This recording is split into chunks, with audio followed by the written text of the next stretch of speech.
Ito ang mainit na balita na siyang dapat malaman ng taumbayan at ito ang usap-usapan sa mundo at trending sa social media. Lovely Granada, Laila de Lima, Bilyonaryo News, Dan Fernandez, Franz Castro, Benny Abante at Stella Kimbo.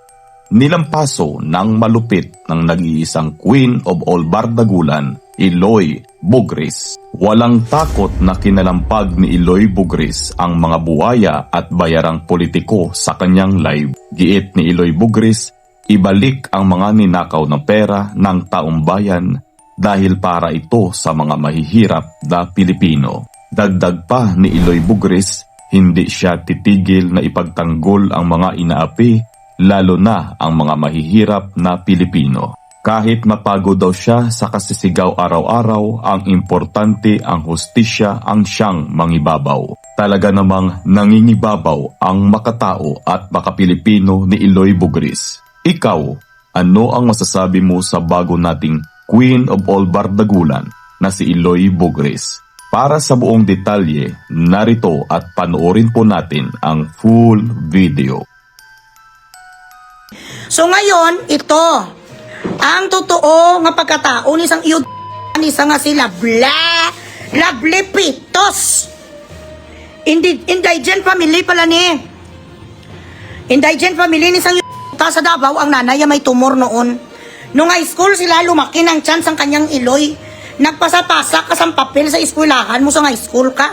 Mababang para paaralan ng lanaw. Haluson kayo makadakda sa mga kapatid mo nga mga taga-uma kayo nga mga maralita kagduka. Laitin talaga kita kag pasipalakan ang bilat sing Eloy mo. Kahit ano pang sinasabi mo nga may karapatan kang apot ka. Mabaho ang hininga mo, sabi sang ex mo, huy nga isa ka Koreano nga may asawa din. Ang kinakasama mo ngayon, hindi mo naman asawa, ginkabit ka rin sa ginatsuturan mo noon. Habang nagatsutur ka sa kanila sang AIIOO kag abakada, nagtututor ka rin sa kanila kung paano ka magpasupsup sang mo. Ganon ka kapot, bipolar pala ning bilat sing Eloy ni. Tumira ni siya before sa isa din ka-Pilipina nga kaibigan niya na meron din sang boyfriend nga Koreano. Mahilig ni sa kimchi. Kaya ang amoy sang bunganga ni sang maanghang nga kimchi talaga. Now, high school pa lang ni sa kaya marami na ni sa hanash sa buhay. Sabi sa mga kaklase, you cannot even imagine how many people message me from her school. Even her teachers, her whatever, because she has always been this way. Talaga nga uhaw ni sa ang nga kwan may tidak. Nung high school ni sa, ining bipolar ni nga lahat yung mga kaklase ni nagagawa-gawa sa sang istorya nga siya ay anak ng isang iridira. May mga ilusyon ni sa pariyugid sila bilat sing Eloy. Isa ang common denominator sa mga kain suka. Ang lahat nagagalit kay Vice President Sara kay Tatay Digong. Isa ang common denominator sa mga bilat sing Eloy nang galing sa mental institution. Dapat ginapasok na yung mga sapat nila ni sa mga mental hospital. So nag-high school ni siya sa isang paaralan, mababang paaralan, public school. Tapos nag-ambisyusan ni siya nga makapasok siya sa nung college na mascom ni sa nga babalo nga Pitos. Nangarap siya makapasok sa Mindanao State University ay day. Ako West Visayas State University ako kasi Western Visayas kami, di ba? Scholar ng bayan, kuya. Out of 3,000 students, 10% lang kami kinuha, 300. Doon ako nakapasok ito sa 300 ng mga estudyante sa buong state scholar. Isa ako nga nakapasa, si Bugris, ikaw ang bilat sing Eloy mo, kakapasar. Ang press release mo sa buang amaw sa MSU, sa kano din dampe. Doon ka nag-aral sa Dijang Gasgag. Sinungaling kang bilat sing Eloy, shout out dyan sa Bilyonaryo News. Ano ka mo man? Maliban sa mga bilat sing Eloy nyo, malalaki ng mga tiyan nyo, tapos ang papangit nyo pa. Doon mga puro din kayo dyan, mga yuta, mga mariit. Ang mga itsura sa mga sapat, doon mga maligno sila ng mga isda. Hindi ka nag-aral journalism, wala kayo sa tinatawag na due diligence. Cardinal rule of journalism, find somebody who's credible. Kung totoo na nag-aral kayo journalism kag broadcaster o yung mga ko, sa Bilyonaryo News, bilat sing Eloy nyo nga mga maliliit ang mga kung ano kaliit ang mga yung ganon din kaliit na ang mga utak nyo. Hindi kayo nag-research kung ano yung background ni sang nga bipolar. Ilang beses isa pala ng ospital nagtalon-talon ni sa kung saan-saan nga mga building. Mga first floor nga mga building nagadive ang para mapansin sang mga tao. Bilat sing Eloy nag-interview ang utak ang nakaagi tipos. May sakit na sa nga epilepsy gamot ni nagatumar pala na sa gainom sa sang loperamide kaga ganing isang lithium. Ang gamot sang bilat sing Iloy, may record sa isa ka psychiatrist pariyugin sa sang istorya sang nga si Dagol nga gasolita kausap ko ang pinaka-best friend niya noon. Namuntik na siya mag-threesome ang bilat sing Iloy at tumira sa isa ka kwarto. Parang kondominium yun, doon sila sang mga estudyante nga nagatutor-tutor sa mga Koreano. Nakalesi siya, hindi siya nakapasa sa MSU. Ambisyosa kang babadji, kang punggod doon. Ang nga may acne kang yung ang bulutong tubig sa mukha mo. Wala mo ginanusnusan sang lemongrass. Dapat tuwing umaga ka bumili ka sang ice nus-nus eh. Ang lahat ng mga sumpa sa mukha mo kasi puta do kasarap kakulatahin. Kung sino nga perfectionist ang alpa. Yun bota sa ka. She doesn't make sense, sabi ni Donald Duck. Be specific. Saan nagwala si Bibi Sara? Nung gindetain ang kanyang sekretaris ang mga hayop nga mga taga-Quadcom, nga ang naglider-lider ang bilat sing Iloy nga iskalawag din nga numero 1 kakurap nga si Dan Fernando, kasama ang UDP lister nga gago nga pastor nga si Abante. Ala nga naman mag-smile lang si Sara. Hindi binigyan sa karapatang pantao ang kanyang bilat sing Iloy nga aid niya. Tapos ang gusto niyo mag-smile sa yan ang leader nga dapat nga kailangan natin. Pangimatsyanta, yan ang dapat ang leader na meron tayo. Hindi tayo iiwan sa tinabtaban. Hindi dramatista.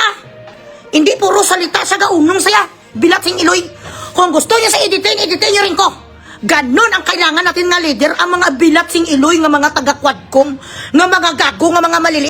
Ikaw ang alpot kang stila kimbaw, kumanda ka man sa ako na. Ang bilat sing Iloy mo daw, Senya Albert! Bilat sing Iloy mag-question and answer person kay Sara. Akala mo naman kay Kembo ang iyo ay daw ang muka sa si Bibi Kates. Ano ka? Gwapa ka? Tsura mo daw kung ka daw pinanganak ang bilat sing Iloy mo sa kabudya. Itsura sa balawes. Pe! Stila, Kimbaw. Tamo di ba tiyanay tao yung pot? Ilabas mo ang lahat ng mga meron sa utak mo, Stila. Naalala ko, nakita ko na naman kagabi kung paano yung disrespect ang Vice President B***on ka. Yun pala, bilat sing Iloy nga malita ang pinasa sa bahay mo. Apat! Baratuhon! Bayaran! Hindi ka lang pangit ang bilat sing Iloy mo. Sipipay ka pa. Nabibili ka price tag. Ang Rolex, bilat sing Iloy, ang Bulgari. Grabe ang mga serpentine. Nagapaha sila, nagabelt sila sa mga Hermes. Ikaw, ka nga istila, ka nga libat. Gaan mo nang mataw yung lilibat ang bilat sing Iloy nila sang nakaw sang pera sa mga Pilipino. Bilat sing Iloy sila makakumpasay sa Quadcom. Isn't that the Botanica?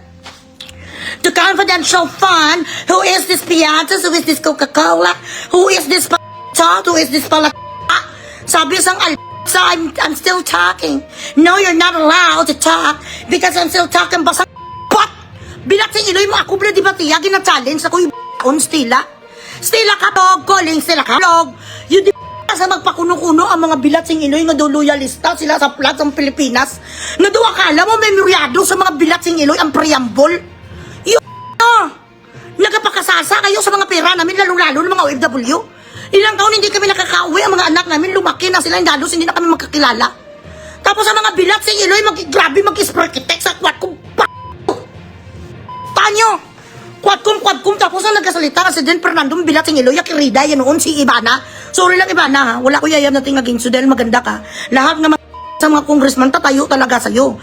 At dahil nga ayaw mo nga maging pulubi, ka ma-up din ang karir mo, syempre, kung meron nag-offer sa'yo sa mga mansyon nga tag 100 million, why not?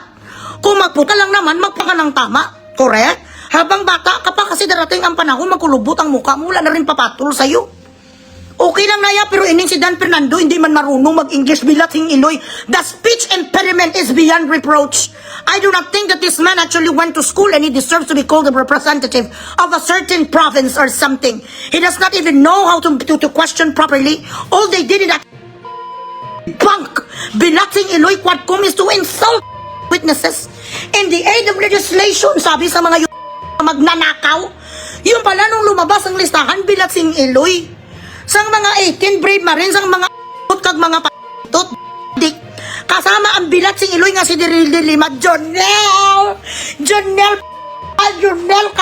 Junel, ang bilat sing Iloy nga Department of Justice nga Secretary, isa ka palang yung sa nagapakasasa sa aming pera. Dusin o nga formal bilat sing Iloy si Dilima nga unano. Ikaw leader sang gasol. Sa totoo lang, puta firm and proper.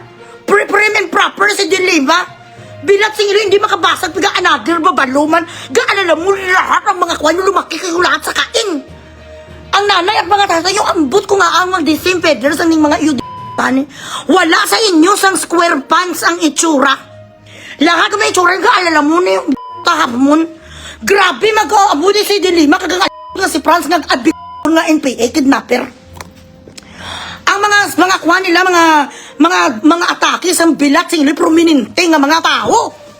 Yes, isn't it that the first quarter of the year, isn't it that ang pera, ang iyong confidential fund ay ginastos mo lamang sa loob ng 11 days, ha? Tama ba ako? Mr. Chair, am I correct? I stand corrected.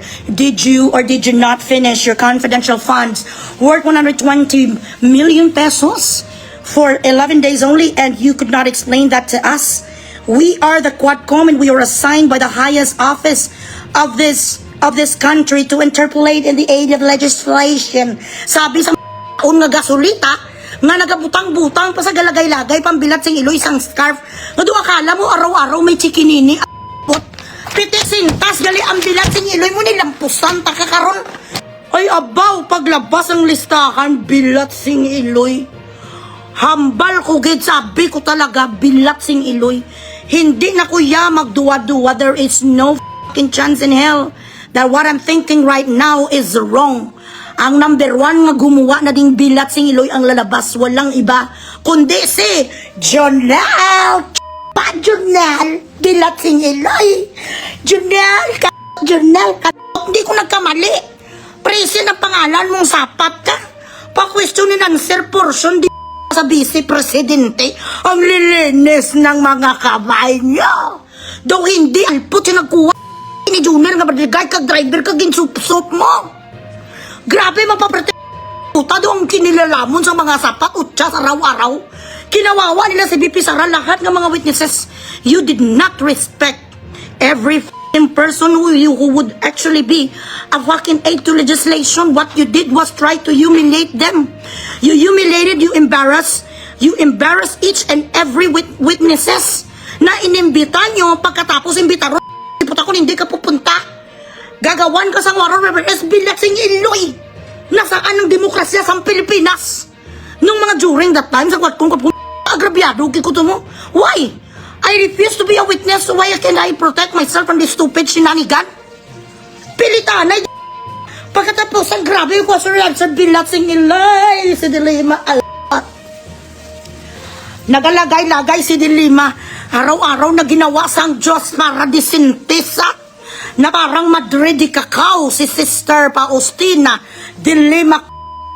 Galagay-lagay, isn't it to finish your funds, confidential funds, in 10 days only. Mr. Chair, I would like to recap my question from the lady of Davao, the Vice President. In your statement, number 22-2, you said that a certain Piatas and a certain Coca-Cola and Pepsi and Mirinda was given this budget and was sent to the children. We need evidence to prove that these people that you have written on this report is actually in existence.